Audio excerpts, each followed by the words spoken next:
بسم اللہ الرحمن الرحیم نحمد و نصلی علی رسول الکریم۔ میں ہوں ڈاکٹر مظہر اقبال، آپ دیکھ رہے ہیں میرا YouTube channel the school education. عزیز طلباء و طالبات، آپ اچھی طرح جانتے ہیں کہ میں ایک ایجوکیشنسٹ ہوں اور میں نے ایجوکیشن میں PhD کی ہوئی ہے، تو میں چاہتا ہوں کہ میرا یہ نالج آپ لوگوں تک پہنچے۔ آج میں بڑے اہم ٹاپک پہ آپ سے مخاطب ہوں، اور آج کا میرا ٹاپک ہے نظریہ کیا ہے۔ یہ ٹاپک کہاں سے اخذ کیا گیا؟ اس ٹاپک کا اصل مفہوم یہ ہے کہ یہ نظریہ پاکستان کی جب ہم بات کرتے ہیں تو اس میں سے سب سے پہلے جو بات ہوتی ہے وہ نظریہ کی آتی ہے، اور آج میں بتاؤں گا کہ نظریہ کیا ہے۔ کیوں؟ آپ اچھی طرح جانتے ہیں کہ دو کو بھی نظریہ ہی نظریہ پاکستان کہلایا، تو سب سے پہلے سنیے کہ نظریہ کیا ہے۔ بیٹا جی ایک بات یاد رکھیں، جب بھی کسی لفظ کے بارے میں کوئی بیان کیا جاتا ہے تو اس کے دو پہلو ہوتے ہیں۔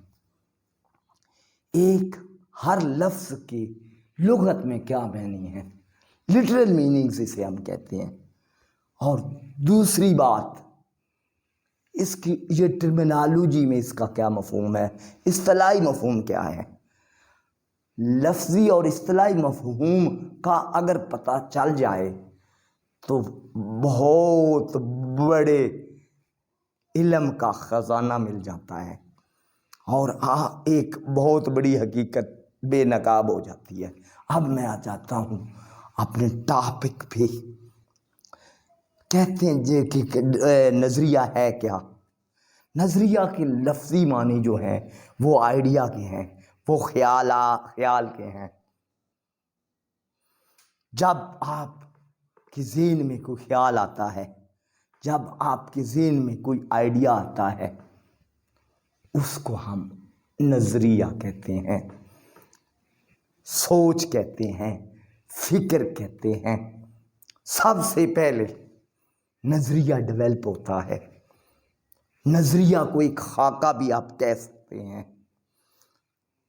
اس کے لفظی معنی تو خیال کے ہوئے، سوچ کے ہوئے، آئیڈیا کے ہوئے۔ آپ دیکھیں نا، یہ جو لفظ نظریہ ہے اس کو عام طور پر ہم انگلش میں آئیڈیالوجی کہتے ہیں۔ تو آئیڈیالوجی کا اصل مفہوم ہوتا ہے کہ آپ کا نقطہ نظر کیا ہے، آپ کا خیال کیا ہے۔ سب سے پہلے خیال، تصور، آئیڈیا جنم لیتا ہے۔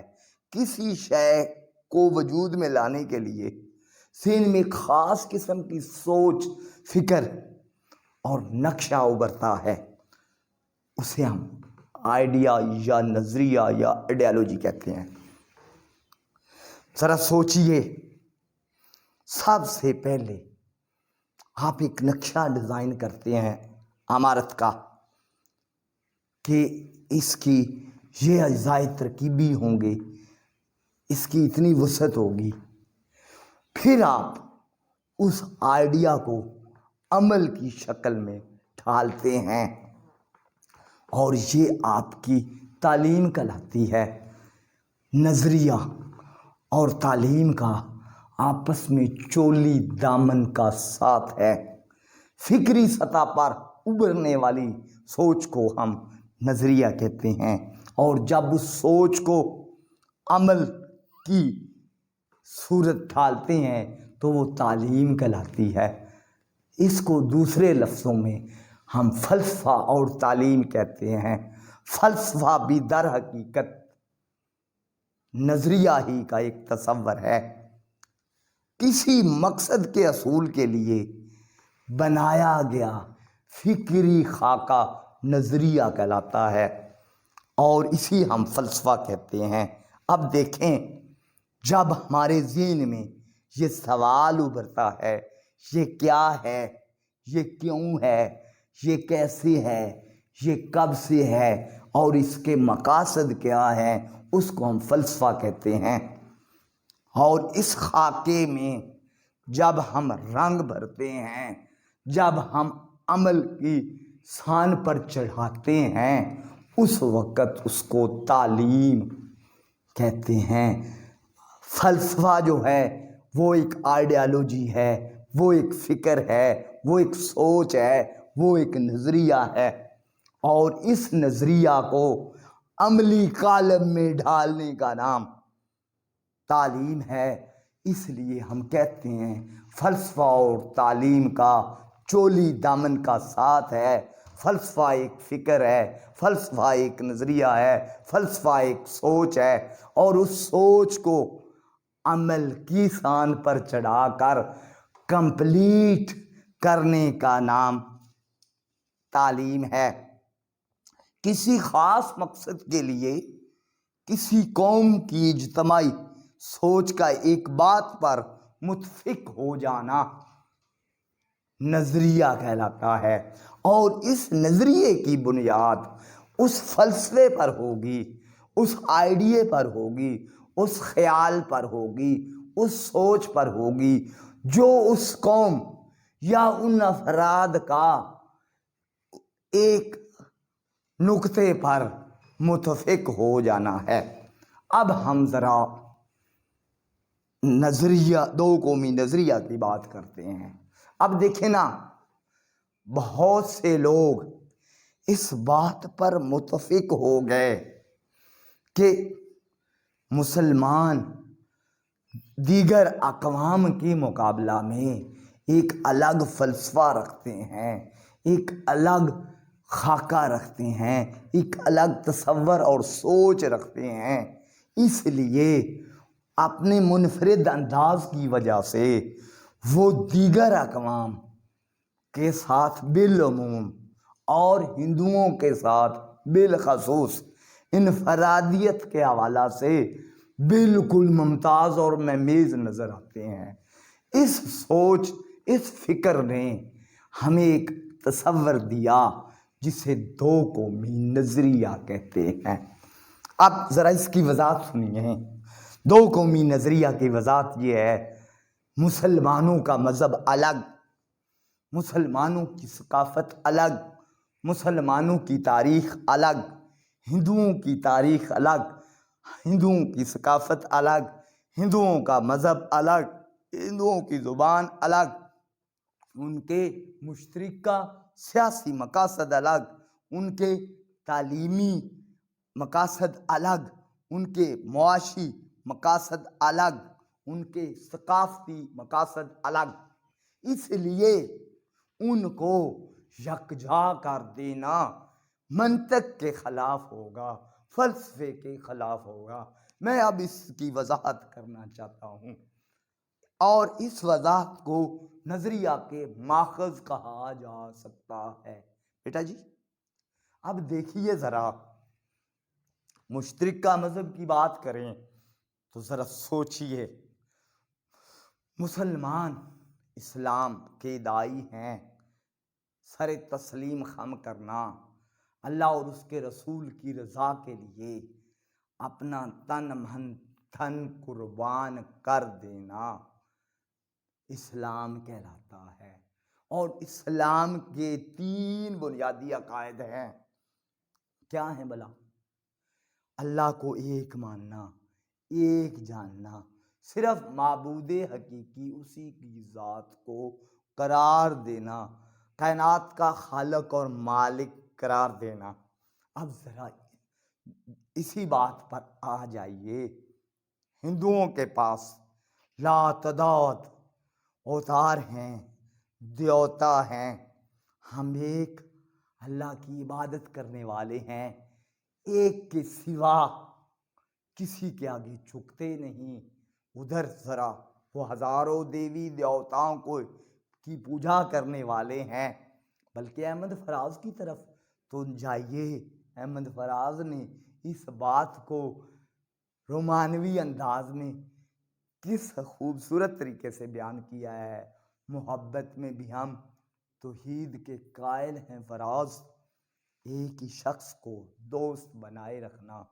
اور دیکھیے ذرا، خودی کا سر نہاں لا الہ الا اللہ، خودی ہے تیغ فساں، لا الہ الا اللہ۔ اور پنجابی کے ایک شاعر نے کیا خوبصورت کہا تھا، لا الہ دی رمز نیاری، الا اللہ بھی کئیوں یار، ایتھے اوتھے دعاں جہانی، ایک دا بن کے ریو یار۔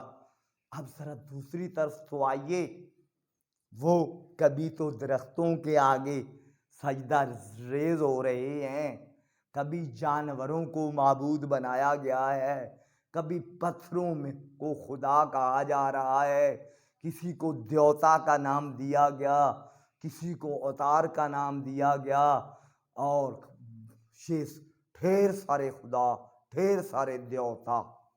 تو اب ذرا دیکھیے کہ دو مختلف عقائد والے بھلا کیسے ایک نظریہ پر متفق ہو سکتے ہیں۔ اسی طرح رسالت کی بات کیجئے، ہندو اور مسلمان کے درمیان کتنا بڑا فرق ہے۔ مسلمان رسالت کے قائل ہیں، 1,24,000 پیغمبر جو ہیں وہ اللہ تبارک و تعالیٰ کے بھیجے ہوئے برگزیدہ انسان ہیں، اور اللہ رب العزت کے ساتھ وحی کے ذریعے ان کا رابطہ استوار ہے۔ اور اس سے ایمان مفصل میں بھی، ایمان مجمل میں بھی بیان کیا گیا ہے، اور سورہ بقرہ کی آخری آیات میں واضح طور پر فرمایا گیا ہے کہ اللہ پر، اللہ کے فرشتوں پر، اللہ کی کتابوں پر اور اللہ کے رسولوں پر ایمان لانا جز لازم ہے، اور ہم نبیوں میں سے کسی نبی کی تفریق نہیں کرتے۔ اور اب دیکھیے، ہندوؤں کا رسالت کا تصور ہی کوئی نہیں، اس لیے اب ان کے درمیان کیسے ادغام ہو سکتا ہے، وہ ایک نظریے پر کیسے قائم رہ سکتے ہیں۔ اب تیسرے عقیدے کی طرف آئیے۔ مسلمانوں کا عقیدہ ہے کہ زندگی جو ہے وہ آخرت کی تیاری کا نام ہے، الدنیا مزرعۃ الآخرہ تھی، دنیا آخرت کی کھیتی ہے۔ اب ذرا سوچئے تو صحیح، جب بھی ہم کوئی عمل کرتے ہیں وہ ایمان کے بعد، ایمان کا جز لازم ہے عقیدہ آخرت، اس چیز کو مد نظر رکھ کر کیا جاتا ہے کہ آخرت میں اس کا اجر ملے گا، اچھے اعمال کی صورت میں جنت عطا ہوگی، برے اعمال کی سزا میں دوزخ کا عذاب سہنا پڑے گا۔ ایک سجدہ خلوص کی قیمت فضائے خلد، یا رب نہ کر مذاق میری بندگی کے ساتھ، ایک سجدہ جسے تو گراں سمجھتا ہے دیتا ہے آدمی کو ہزاروں سجدوں سے نجات۔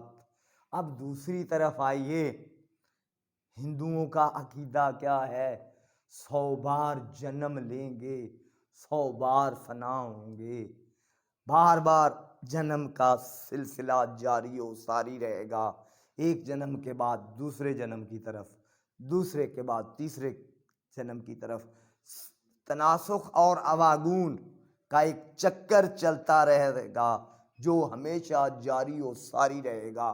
اب ان دو ہستیوں کو آپس میں ملا دینا، ایک عقیدے پر اکٹھا کرنا، یہ بہت بڑا ظلم ہوگا۔ اب ذرا دیکھیے، ثقافت کی طرف آئیے، ہمارا لباس، ہماری زبان، ہمارے رسم و رواج، ہماری تاریخ ہندوؤں سے بالکل مختلف۔ تاریخ کی طرف آئیے تو ذرا دیکھیے، سلطان محمود غزنوی میرا ہیرو، شہاب الدین غوری میرا ہیرو، محمد بن قاسم میرا ہیرو۔ اور اب ہندوؤں کی طرف آئیے تو راجہ جے پال ان کا ہیرو، اسی طرح پرتھوی راج چوہان ان کا ہیرو۔ راجہ دیر ان کا ہیرو۔ تاریخ میں کتنا بڑا تصادم ہے، ایک قوم کے ہیرو دوسری قوم کے دشمن۔ تو اس طرح ہم کہہ سکتے ہیں ثقافتی لحاظ سے، تاریخی لحاظ سے مسلمان اور ہندوؤں کے نظریہ میں اختلاف ہے۔ تو اسی اختلاف کی بنیاد پر ہم نے دو قومی نظریہ ڈیولپ کیا، دو قومی نظریہ وجود میں آیا۔ اقبال نے کیا خوب کہا تھا، اپنی ملت پہ قیاس اقوام مغرب سے نہ کر، خاص ہے ترکیب میں قوم رسول ہاشمی۔ اب میں اس کا دوسرا حصہ اگلی ویڈیو میں آپ کے شایان شان پیش کروں گا۔